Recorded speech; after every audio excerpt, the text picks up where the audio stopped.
สบายดีตอนเช้าเนาะมื้อนี้อากาศดีหลายมีน้ำหมอกเนาะตอนเช้าๆนี่มาเบิ่งนาเนาะมื้อนี้ก็ฝนตกหากะหยุดเนาะก็มาลาดนามาขุนาเนาะอันนี้ก็สิเป็นอีกเจ้าหนึ่งเนาะเขาเจ้าโลกา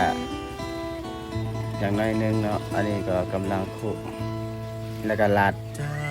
นาเนี่ยเป็นอย่างประมาณ3-4 รอบเนาะบรรยากาศนี่ก็โคตรดีเลยเนาะมันบ่ร้อนอีกเนาะตอนเช้าๆนี่อากาศมันเย็นสบายเพราะว่าเราเฮ็ดเวียกมันก็สิแล้วไวตอนเช้านี่แหละเพราะว่าตอนสวยมาเนี่ยมันสิร้อนเฮ็ดเวียกมันก็บ่ทนสู้แดดปานใดเนาะอันนี้อีกคันนึงเนาะพระเจ้ามี2 คันเนาะรถไถพระเจ้าอยู่ลุ่มพุ่นก็เป็นนาของเขาเนาะเขาสิยกกามานี่แล้วก็อันนี้ก็คือเราจะขึ้นไปเบิ่งว่าบรรยากาศอยู่ทางเทิงพุ่งสิเป็นจังไดเนาะอันนี้ก็เลาะของนำขึ้นไปเนาะอันนี้เขาเจ้าก็ควรหากันแล้วเนาะแต่ว่ายังบ่ได้คาดแล้วก็ลาดเทื่อเนาะอันนี้เขาเจ้าลกกาอย่างน้อยนึงแล้วเนาะยังถ้าเขาเจ้าลกอีกก็แล้วเนาะ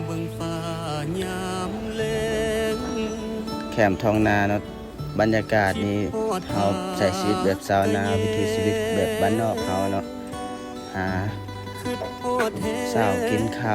ำดำนาปลูกข้าวกินแล้วก็ส่วนที่เหลือก็ขายออกเนาะเป็นรายได้เสริม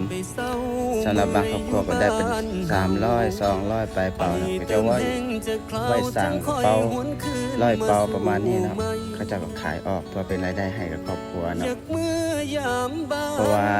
นาปกติมันจะได้100 200เนาะปีนี้ฝนตกหลายเนาะก็คือสิได้ข้าวอยู่เขาเจ้าก็เริ่มมาแล้วเนาะมาปลูกข้าวมื้อนี้